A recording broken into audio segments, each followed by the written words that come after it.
Hello, hello, hello, hello. It's me again, yung makulit na ka-lovely life. Kamamshi, kasisi, kasistara, kaskalodi, mga kalanggad at mga kasingle, ma'am.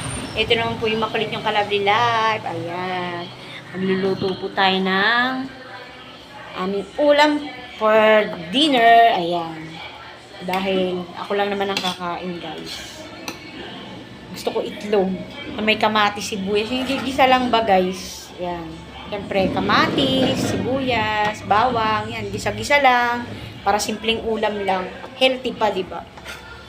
Nakatipid ka na, healthy pa.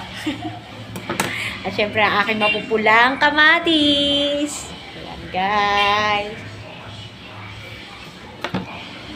Mag-iba na ng bakasyon sa box ko, malay nyo ang friend to friend nyo yung magkasundo. Arat na! Engagement is the key. Salamat sa mga followers ko dyan. Ayan.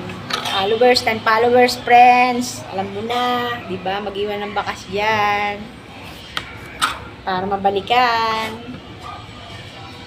Thank you for watching, mga ka-lovely life. Yun lang po ang update ng buhay ko ngayon. Thank you for watching. I love you all.